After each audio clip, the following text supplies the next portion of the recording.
Bismillahirrahmanirrahim. Assalamu alaikum, dear participants. Welcome to this session of Quran 14 series.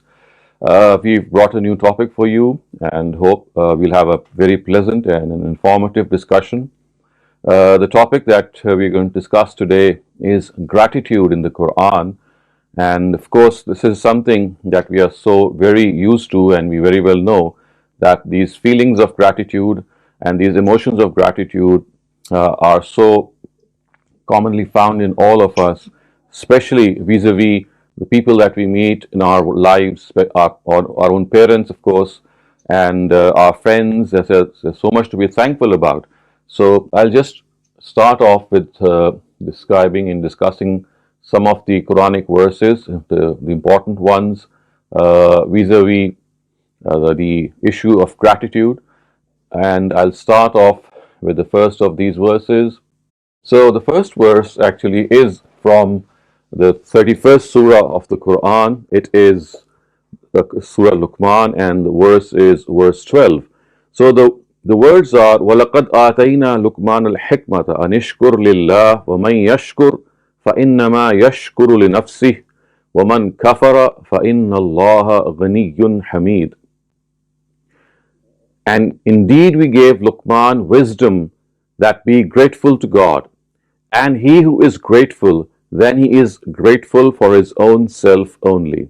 And he who is ungrateful, then indeed God is self-sufficient and praiseworthy.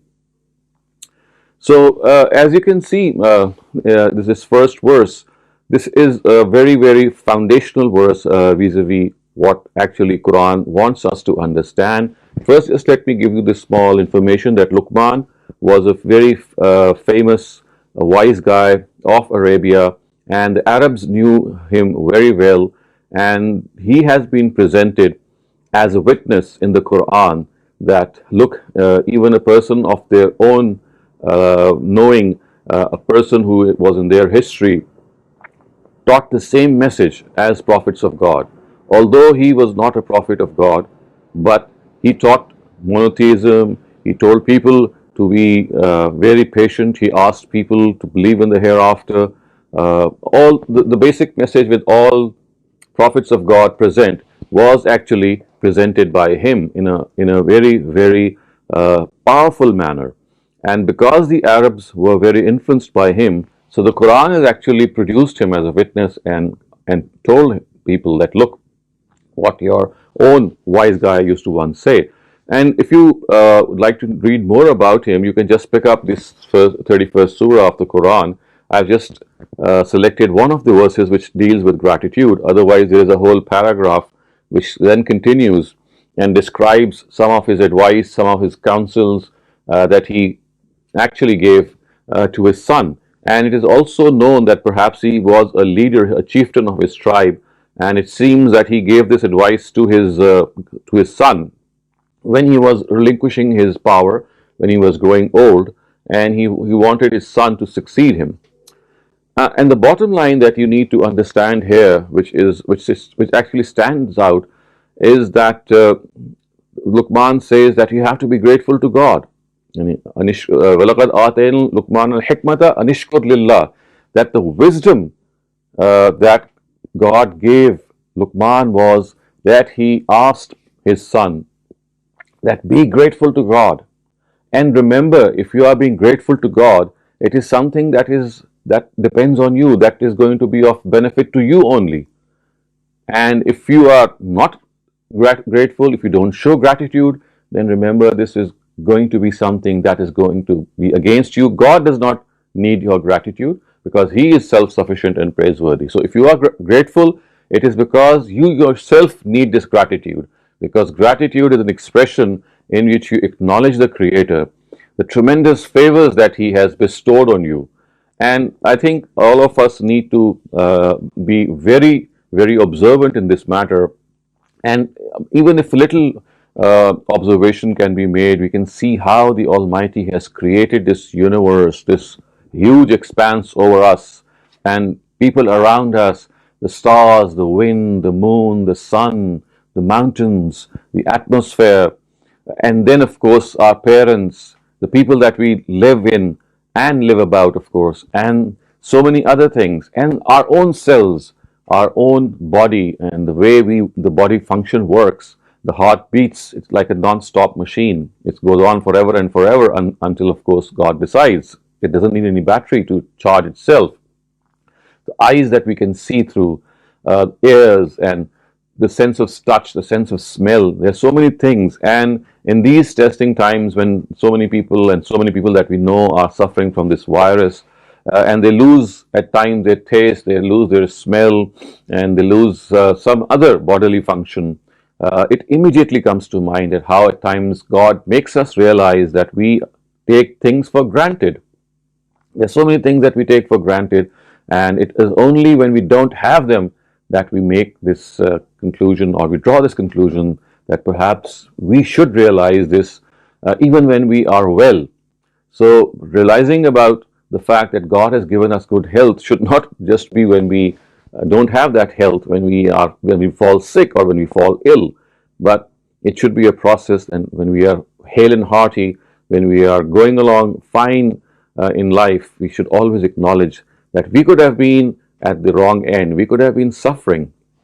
Only just today in the morning, very early in the morning today, I got a message from a very dear friend of mine who was living, or who is living, in a different city, and the message read something as if it didn't make sense. It was totally gibberish. It was just a mumble jumble of words, and I really got scared because he was inquiring. I just found out he has suddenly been shifted on the ventilator, and he's suffering, of course, from COVID, and the doctors say that he's very critical. And it seems that just before he was being shifted to the ventilator, he just scribbled those, or he just typed those lines on his cell phone, and it didn't make any sense to me. And I got worried, and I called his wife, and I said, "Please see what's happening." And then she later informed me what's going on. And it was such a shock to me that someone who was absolutely fine just a day ago and speaking in a very congenial manner, and just in the blink of an eye, look what has happened. So you see, the unexpected keeps happening, and this unexpected always serves as a reminder that while we can, we should enjoy the favors of life. And you know what? When we enjoy the favors of life, we must always remember them when we don't have them. At times, we are deprived of them, and we become very disappointed and frustrated, and we forget the good times because we had those good times. So, this is the basic counsel, or the basic advice which Luqman is giving his son, and of course to all other people as well, that while you can enjoy, you must enjoy, but when you're deprived of these things that you enjoy every moment of your life, it should not be then that you realize that you have been beneficiary of God's favors. So this is why he has said that anishkur lillah, be unconditionally grateful to God. Forget about the fact whether you have something or you don't have something, because at the end of the day, if you make a list of things in whatever spot of bother you are, the the favors that He has given you are so many that if you just start counting them, you will not be able to count them. So what happens is that we start brooding over a couple of things that we might not have, and forgetting the huge list of things that we already have.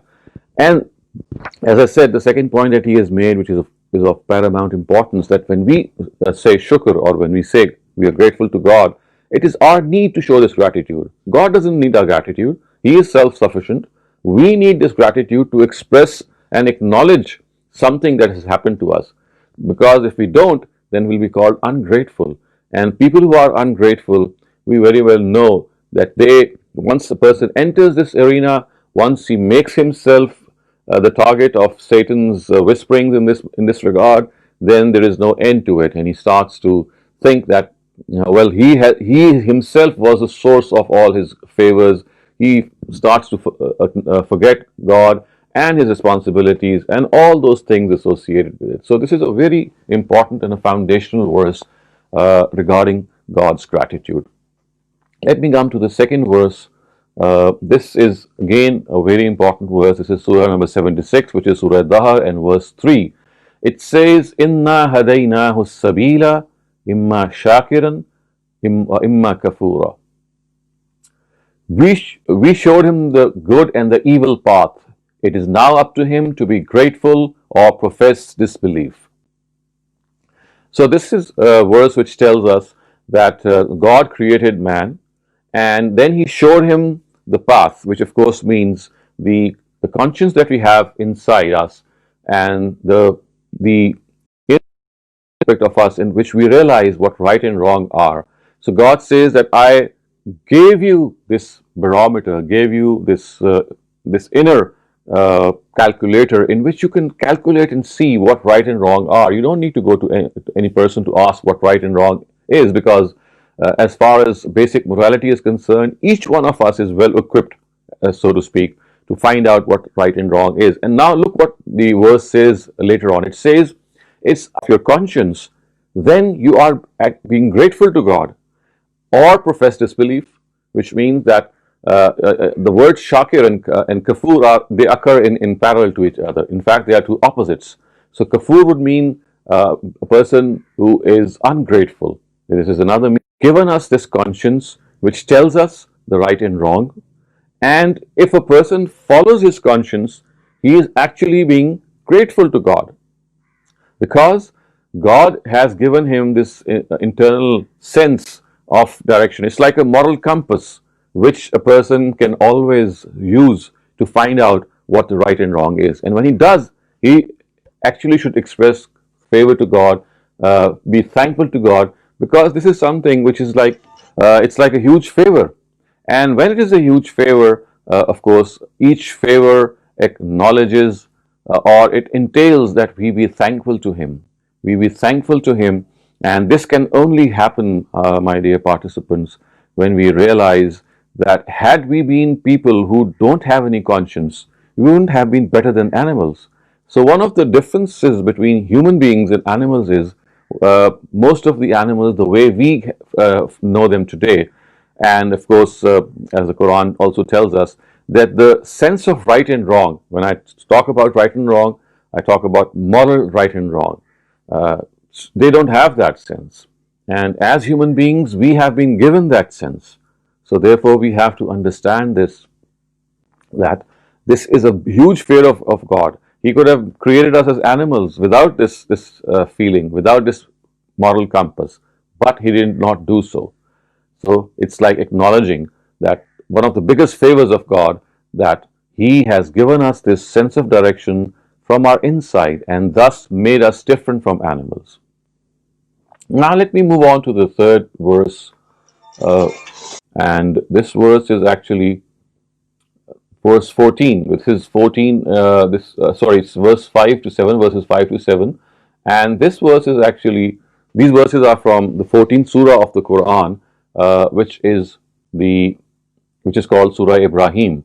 So Surah Ibrahim is the verse that we're going to talk about, and just let me put this in perspective, and that is why I have inserted a whole set of verses so that you can understand the context. It says, وَلَقَدْ أَرْسَلْنَا مُوسَى بِآيَاتِنَا أَنْ أَخْرِجْ قَوْمَكَ مِنَ الظُّلُمَاتِ إِلَى النُّورِ وَذَكِّرْهُمْ بِأَيَّامِ اللَّهِ إِنَّ فِي ذَلِكَ لَآيَاتٍ لِكُلِّ صَبَّارٍ شَكُورٍ وَإِذْ قَالَ مُوسَى لقومه اذكروا نعمة الله عليكم إذ أنجاكم من آل فرعون يسومونكم سوء العذاب ويذبحون أبناءكم ويستحيون نساءكم وفي ذلكم بلاء من ربكم عظيم وإذ تأذن ربكم لئن شكرتم لأزيدنكم ولئن كفرتم إن عذابي لشديد.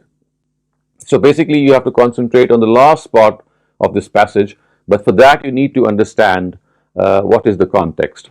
So it says, in a similar way we had sent Moses with our signs. Bring out, and what are those signs? Bring out your people from darkness into light and remind them of the days of God in which His law of worldly reward and punishment manifested itself. There is no doubt that in these there are great signs for every person who remains steadfast during the trials of God and is grateful for His favors and blessings. Recall when Moses said to his nation, remember the favors of God on yourselves when He delivered you from the people of the Pharaoh, who afflicted you with extreme evil torments. They would ransack the land to slaughter your sons and let your women live. There was a great favor in this for you from your Lord. And remember when your Lord warned you, if you are grateful, I shall surely give you more. And if you are ungrateful, my punishment is very severe as well. So you can see here the ministry of the prophet Moses is being discussed, and he was sent, as we all know, to he was from among the Israelites, and he was sent to the Pharaoh. And when he went to the Pharaoh, of course, there was this campaign that was going on in the times of the Pharaoh, and when Moses was born, it was in play. And what the Pharaoh and his evil courtiers would do, they would find the male offspring and they would kill him, because Moses thought, or Moses was given this intimation that there is someone who is going to be very, very dangerous to him, and he would maybe take over from him. And so this was one of the things that he invented, a very cruel scheme of killing the male offspring. And this was I mean, we just cannot even imagine that very young boys being put to death in such a cruel manner, and while their children, the female offspring, were allowed to live. And what happened was that the Almighty delivered the Israelites from this, because as you all know in the story of Moses, that he himself was actually brought up in the house of the Pharaoh, and under the very eyes of that evil Pharaoh who was killing all those male offspring. And little did he know that the male offspring that he himself is nurturing in his own home is going to be the person who is going to deliver the Israelites from this wretched person, the Pharaoh. And when he did so, look what the Almighty says. The Almighty says that this was a great favor for you. It was something that God has done for you in a manner that you should be thankful for. And just now, please do concentrate on these last words. It says, if you are grateful, look what the Almighty is telling us. And of course, in this context, he was telling the people of Moses, the Israelites, and the way it has been set out here, we can see that some part of it can be generalized as well. So it says, if you are grateful, I shall surely give you more. If you are grateful, I shall surely give you more. And if you are ungrateful, my punishment is very severe. So what the Almighty is telling us, that the key to have more from God, the key to learn more from God, the key to find something which is even more from God, and to be blessed with even more favors of the Almighty, the key itself is gratitude. So if you express gratitude, the Almighty says, I'll give you more. La in shakartum la azidannakum. If you express gratitude, this would actually tell us that this gratitude is something which is going to be so very, very in favor of you, that whatever you have, it will be multiplied. So in the cases of the prophets of God, of course, this is a very, very firm promise.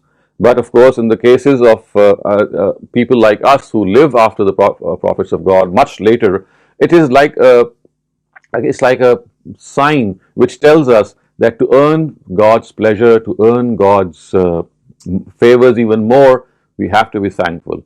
So it is like telling us that gratitude actually makes us entitled to even more of God's favors. So you can clearly see how beautifully the Almighty has inspired us and made this appeal to us, that gratitude and being thankful to the Almighty makes us worthy of more from Him. And I think all of you might have gone through this experience and gone through this feeling as well, that when we say thank you to the Almighty for all these favors, we feel that we have been drenched with that with some solace in our mind. We feel as if we are people who have been blessed with peace of mind, because when we say thank you to God, it is like acknowledging a big truth.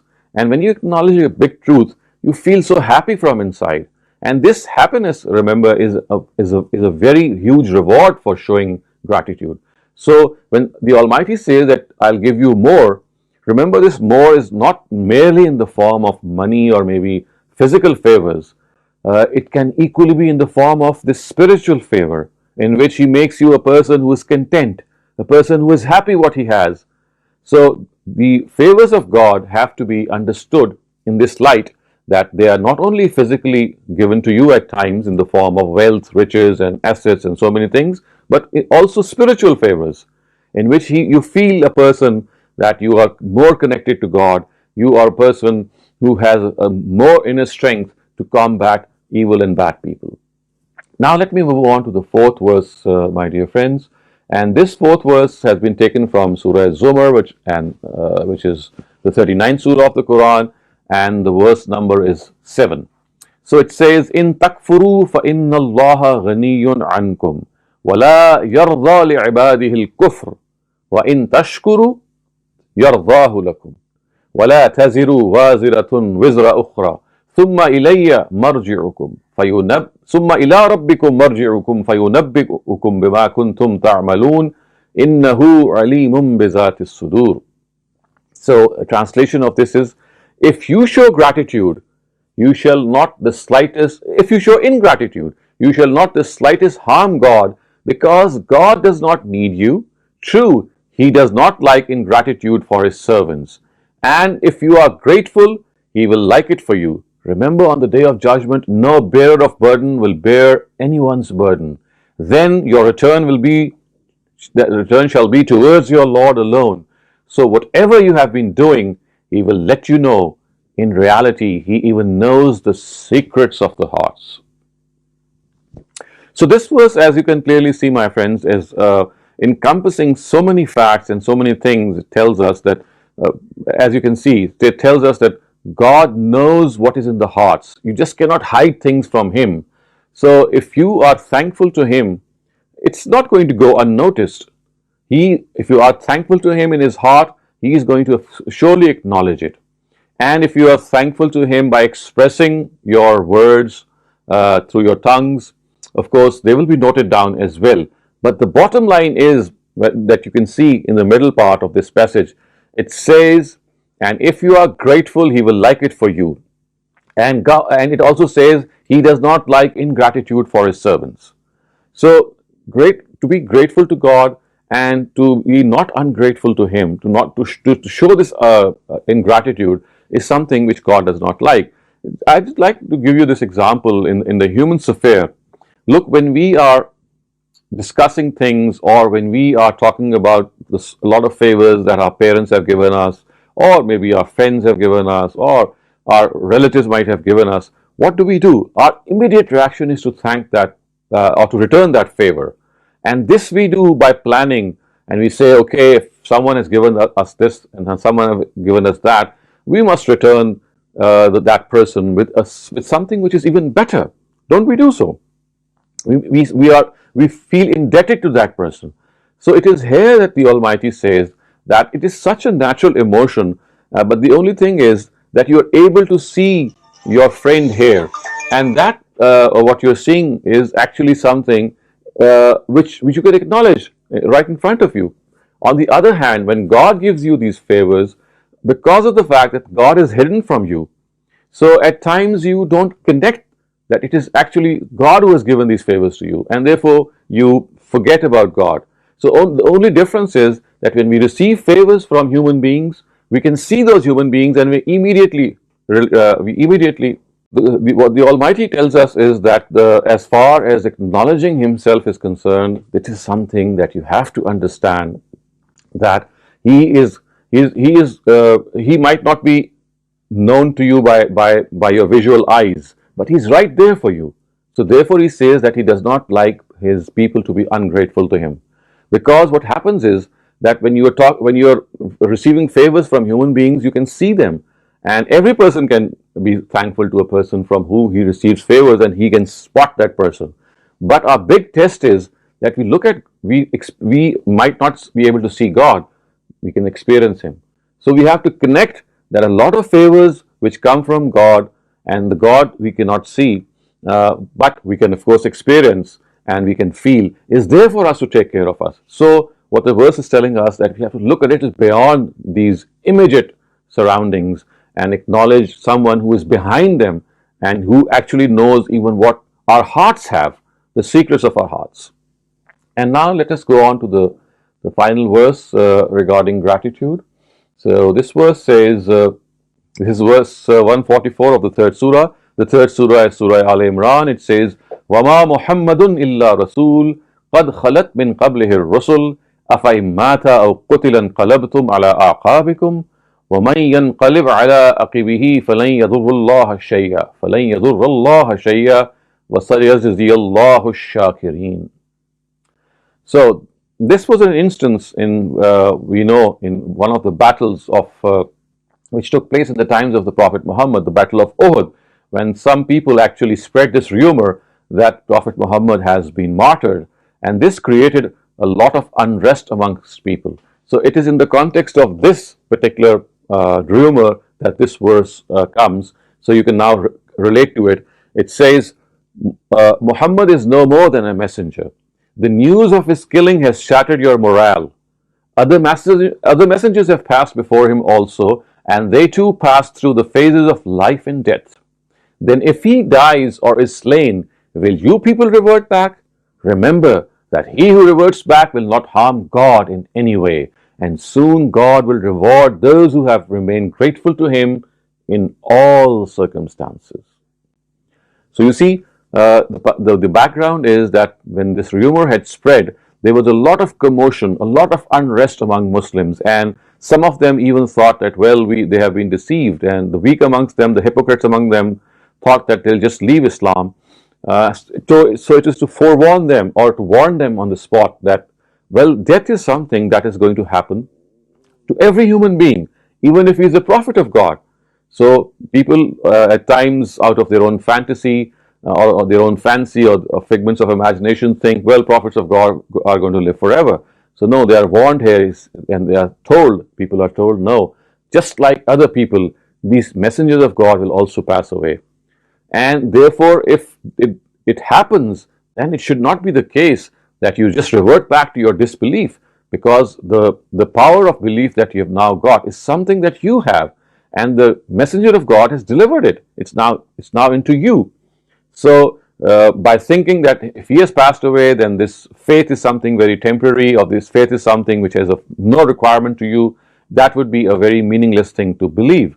And then, of course, the verses say that soon God will reward those who remained grateful to him. And the important thing which you must understand here are the last words, which says, in all circumstances. So, وَسَيَجْزِيَ اللَّهُ الشَّاكِرِينَ. God will reward those who remain grateful to him in all circumstances. So you see, the message here is that whatever we are and wherever we are, in whatever situation we are in, we have to express gratitude to God. And this is not just to be done when we are in situations in which we enjoy the favors of life, even when we are in a spot of bother, even when we are not able to do a lot of things that we were at times able to do. So you see, what happens is that when we become disappointed, when we become dejected, when we experience a loss, instead of being patient and being thankful to God and understanding the fact that there is something to this grand scheme of God, of which a certain event has manifested itself, we start grumbling, we start brooding, and instead of being thankful to God, we do all sorts of things, and at times we even complain to God. So the Almighty says, because this world is a test, so you have to be thankful to him in all circumstances. Whether you are in good circumstances, whether you are enjoying your life, and whether there is some problem in your life. Because remember that this world is not a place in which you are going to always be rewarded for the good things that you do. This world is a place of trial. So at times when you do good things, the result would not be good. You'll find people turning against you. You'll find the situation worsening. But then this is a test, and this test is going to be rewarded by the Almighty, and that is going to take place in the hereafter. So to be thankful in God in every situation is what the Almighty wants us, because you can clearly see, to be thankful to God in good circumstances is very easy. It is a real challenge when you are thankful even when the going gets rough and you are not being able to do something that you had planned, and things which are unexpected, they suddenly rise up. So I'll just end my explanation of these verses here, and my purpose was to present before you some of the important verses of the Quran which mention this beautiful sentiment of gratitude. So we have to be gratitude, we have to be grateful. Of course, this gratitude is something which is, as I said, we talked about this gratitude to God, but remember that this gratitude, when it starts from God, it spreads to human beings as well, because God has created some people for us, and although He is the first cause and He is the original being who is giving us all these favors, but then He has used certain other people for this purpose, like our parents, like friends, like acquaintances. So when we express thankfulness and gratitude to our immediate relations, we are in fact expressing gratitude to God as well. So therefore, a person who is ungrateful to God, who does not acknowledge God, is surely going to be ungrateful to his parents also, without realizing at times. So now let us turn to the comprehension part of our this session, and I'd like you to attempt these. And of course, I would suggest, and I would assume that this is not a very difficult exercise for all of you. So the first question which has to be addressed here is that give at least 10 good reasons to show gratitude to God. So just take a couple of minutes and think about some of the reasons that make you a person who automatically from inside would like yourself to thank God. I think if you just look around yourself and see the things that are happening all around, you'll find plenty of reasons to be grateful to God. So I'm now going to ask some of you in the reverse alphabetical order, if I can see.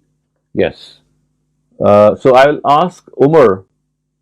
Umar, if you are with us, would you like to express what exactly comes to your mind vis-a-vis expressing gratitude to God? He gave us life. And remember? He gave us sentient. Yeah. He gave us freedom of choice. Freedom of choice, that's a very nice point.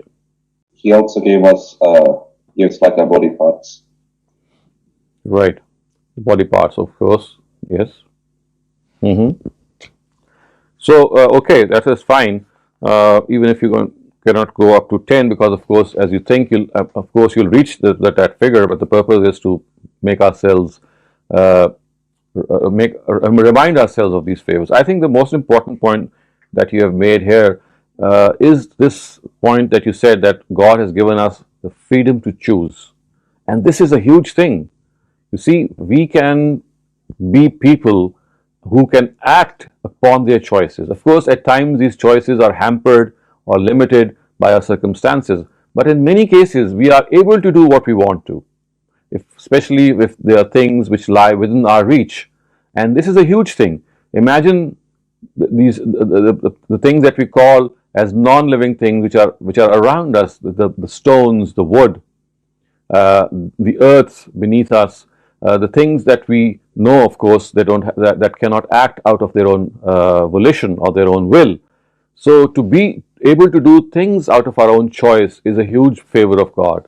So thank you very much, Ahmed. That was a very good point that you had made. So now let me ask. Okay, Sine, it's your turn. I think primarily the 5 basic needs. Most of the people that are in this section, they have their 5 basic needs, and then above that, the ability to enjoy or have fun, or the ability to make friends, and the ability to have companions, etc. Absolutely. So I think that's a very good point that you have made, Sine, that I think almost all the people who are in this session, and maybe many of other ones that you know and that who might be your friends, you have those 5 basic necessities of life. Of course, like it's like having a huge blessing. I mean, you have shelter, you have clothing, you have education, you have food, you have health facilities, and this is such a thing that you just cannot realize unless you look upon people who are deprived of them. So if you look at African countries, some of the African countries who are suffering from famine, and there is a huge shortage of potable water, and there's a huge shortage of meals and people die of hunger. Just imagine people dying of hunger or people dying of water and people not being cared of if they get sick, people not having access to education, people not having shelters, especially in extreme conditions like extreme cold. People die of cold. I mean, this happens even today, and people die of heat as well. So that's a very, very valid and a very strong point, Sina, that you have made, that all of us have these beautiful blessings of God, and let's take a moment and think about them, and also think about the fact that if we don't have them for a while, how miserable we would be. So that is a very nicely made point. Thank you, Sine, for that. So, and next is Samin. I think that we should be grateful because, especially in the COVID times, with our good health, Mm-hmm. and maybe also just that we've been born healthy, so there's no disabilities that we might have, or health concerns that some people are born with or develop over time. Okay, so again, a very nice point, Samin, and I think you've touched upon you've touched a chord in our hearts when you said that in these COVID times, especially when we are all we are losing our, or maybe people who are sick amongst very close ones, that we have to realize how big a blessing good health is, and this is something that seldom we realize until we fall sick. But look what has happened in the last 1 year, that this illness or this ill health or this sickness has come in clusters, and we find a global happening which has engulfed all of us, and it has simply changed the lifestyle of each one of us. And this seldom happens. If you study history, I can see it happening a century ago, and then a century ago it does happen. But it seems that once every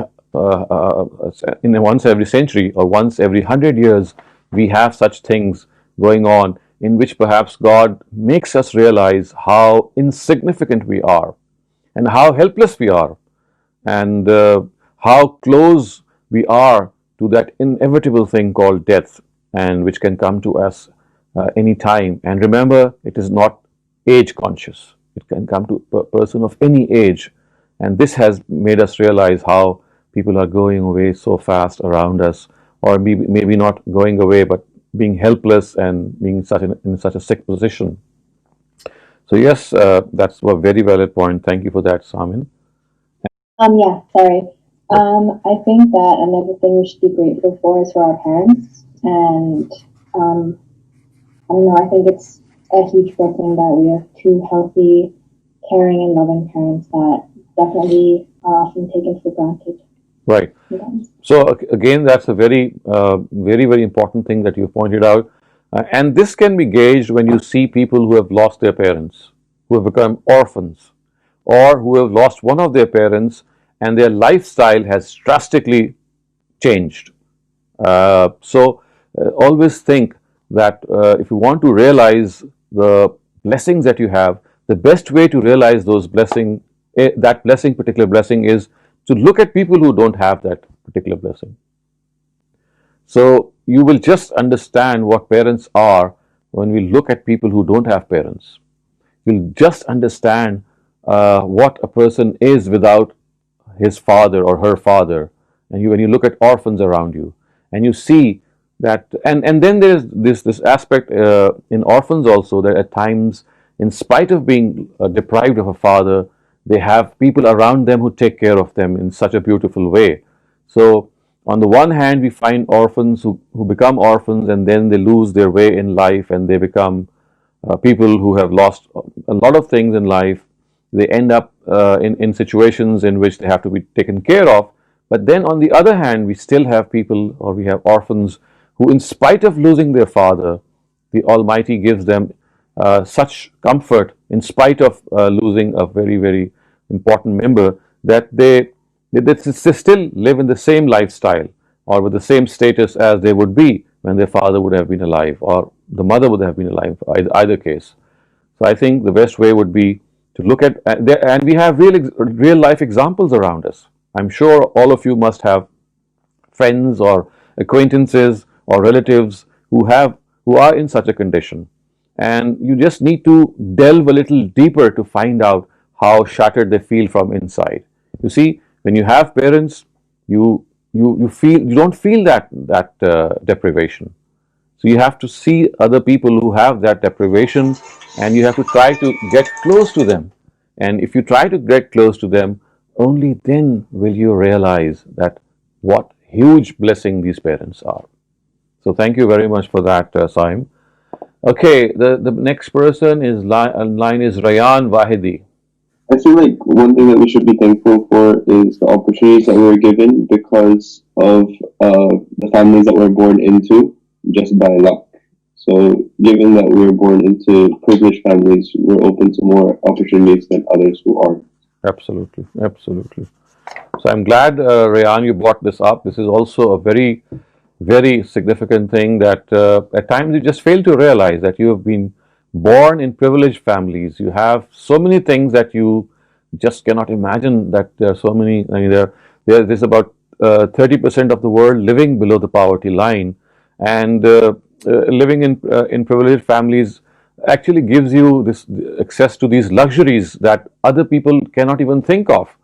They are struggling for their basic necessities, and they don't even have an idea what luxuries are, and they would not even care as long as their basic needs are met.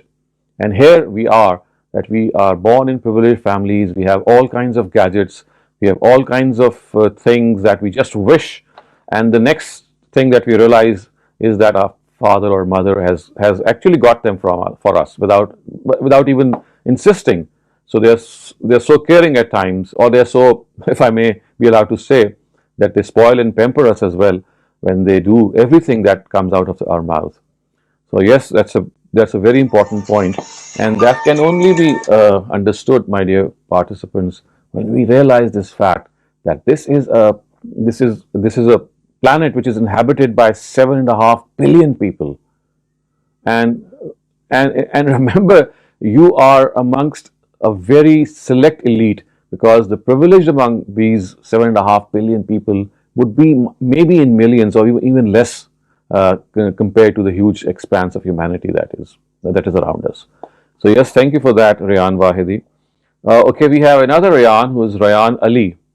I think that one thing that I'm really grateful to God for is how He's allowed humans to feel and express our emotions, which many animals are not able to. Right.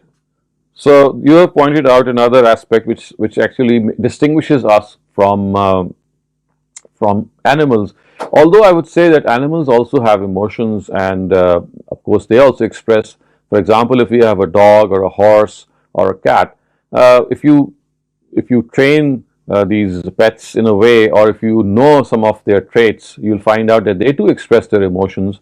But of course, you would be right in telling us that the extent of this expression, the pronounced nature of this expression, is so advanced in human beings that of course animals at their end are not able to do so. And this is in particular the case when we just don't stop at expressing emotions. At times we are able to move forward in life, and when we move forward in life, we are actually trying to build upon the emotions that we have. For example, the emotions of courage, the emotion of sympathy. So it's not just expressing it by words.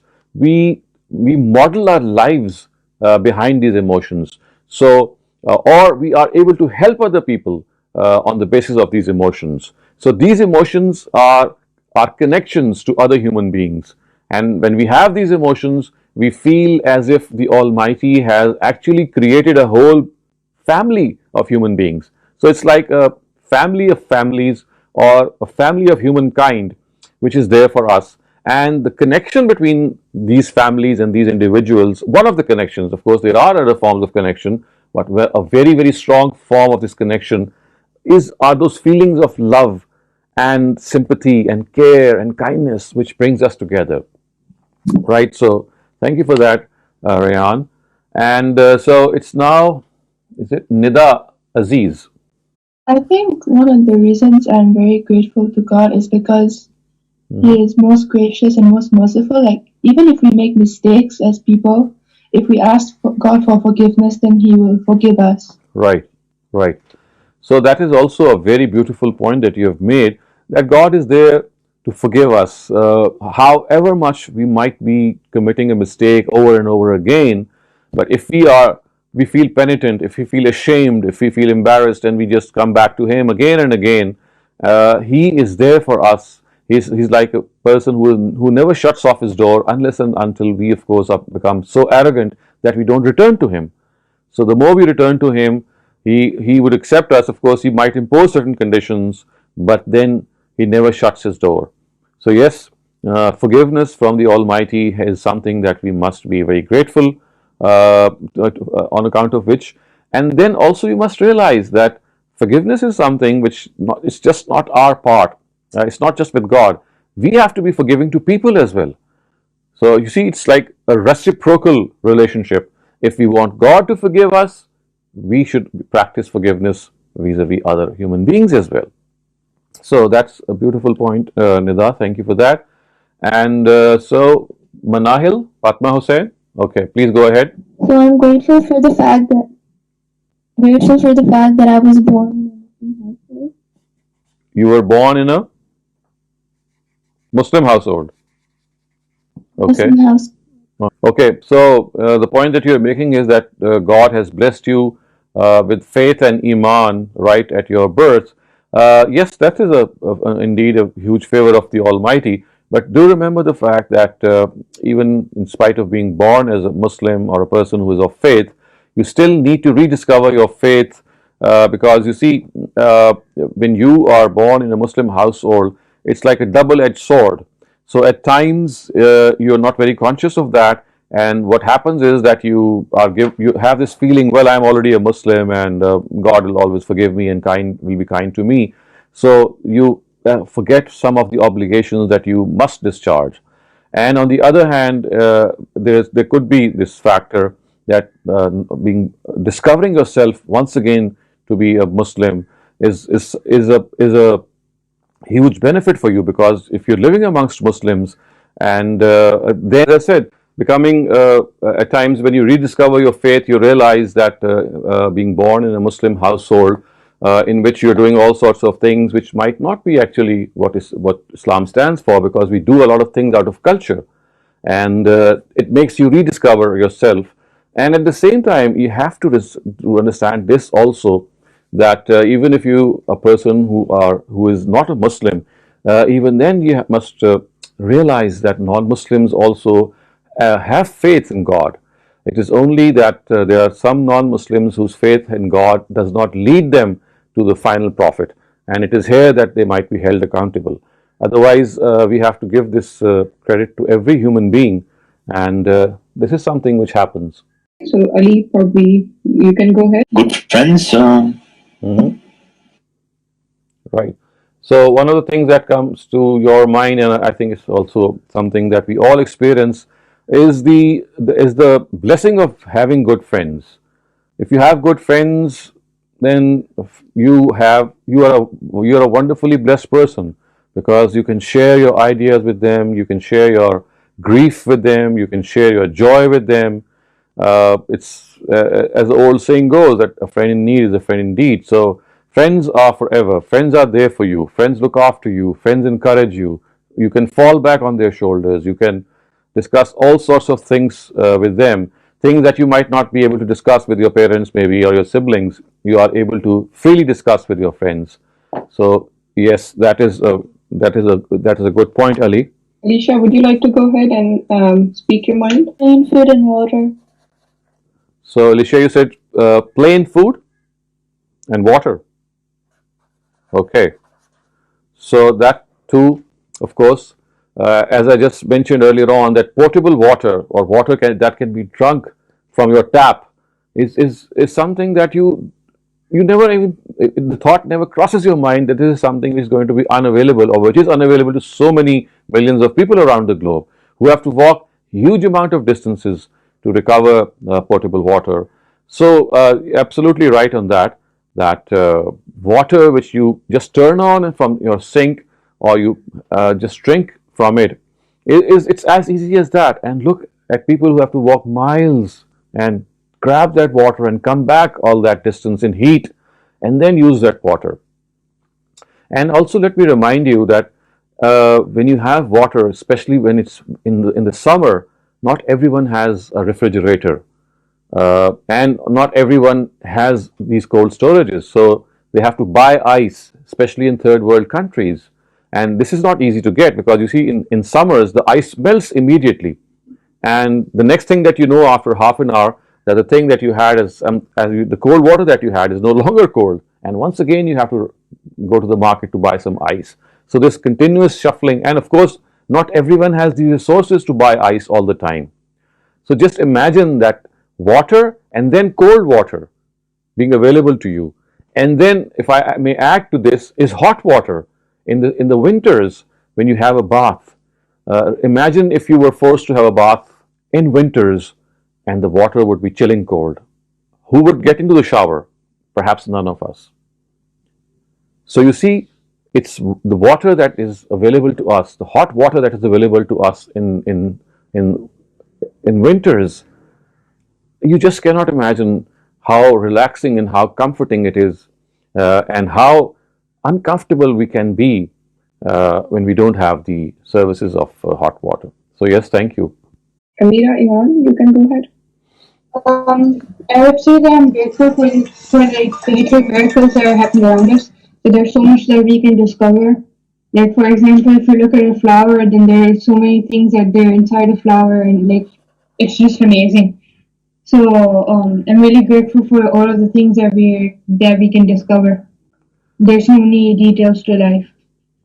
Okay, so Almira, what the point that you're making is that as far as some of the things that we have just discussed, they are broad things which all of us know, or we can observe. But then there are these minute things in those broad details that can be perhaps looked into more deeply. Like for example, if you're looking at the flowers from afar, a flower is a beautiful thing. But the closer you get into it, you marvel at God's creativity and the patterns in a flower, the way those patterns are arranged on the petals and the sepals and the stamen, all these things in these plants. And of course, this is unending. Look at the sea life, and if you watch documentaries of sea life, it's simply mind-boggling to see the extent of creativity the Almighty has, the type of sea animals, the type of fish, the type of this plankton which moves in water and becomes fodder for bigger fish. And you can see all sorts of bizarre fish, all sorts of different colored fish available to you.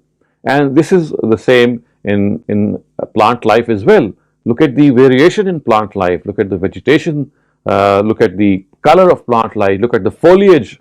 And so you just marvel at God's creativity, that both marine life and both land life, or marine animals and land animals, all of them have something different to offer. And then this is just one case. See, look at some of the other things. The food that we cook, although it's not directly something which God has given us, but He has given us the ability to make all sorts of food. So the amount of culinary activity that's going on in the world, and how mankind is inventing all sorts of new things and all sorts of new stuff to savor your taste buds, is something is astounding. So yes, thank you. I think you made a very beautiful point that we have to look more deeper into things, into fine details of certain things, and we realize that God has not only been merciful to us, He has given us this sense of beauty and aesthetics that savors our sense of beauty and aesthetics, that quenches our taste of beauty. Otherwise, had we this taste and the outside beauty would not have been there, we would have thought that, well, the thirst is in us, but the thing that can quench that thirst is not there outside. So what God has done is He has given your subtleties that you have in your mind, the subtle sense of taste or the subtle sense of sight. He has provided you with things that can quench those subtleties as well. So that's a very, very, very subtle point, I would say. Very nicely done. Ahsan is up next. Okay, Ahsan. I think that we live in a safe country. Living in a safe country. Like, To be living in a safe country would mean that you have that security which many countries don't have. There's Fatima and I think we very good teachers, mentors, and guidance. hmm So, Fatima and yeah, Ariba, that's a good point. that's a nice point, of course, that having mentors, having teachers, having people who can guide you so that you are able to find your way in life, not through your own experimentation, not through your own method of trial and error, but through mentors, but through teachers or guides who you can depend upon, who you can rely upon. And of course, this is something which makes life easier, and it would have been very difficult to tread the path of this life all alone in the absence of any external guidance. Okay, so I said that I'm grateful for being able to eat different kinds of food and from different countries when I travel. And I realized this when I visited Pakistan and my grandfather took me to a village and I saw how people lived there without proper food and Right, shelter and right, clothes. right, absolutely right. So, Iman, that's the point that you have made, which actually has sprung from your practical experience. And this is wonderful because you have, in fact, seen people. Considering that there's something wrong with the internet connection, and it's, of course, you're not being able to hear me, and I not being fully able to hear you. So, we'll end our session here, inshallah, and hopefully, the next time that we are back for some more topics from the Quran, we'll be in a better position. But thank you very much for joining us, and it was really heartening to hear all of you expressing all these blessings that all of us have in some form or the other. And do remember that some of the things that you can really do is that share your blessings as much as you can. Whatever blessings you have, whatever God has given you, try to share them with other people as much as you can. And perhaps this is the biggest way that you can thank God. It's not just through your tongue, but by sharing those blessings that you can best thank God. So thank you very much. Inshallah, we'll see each other once again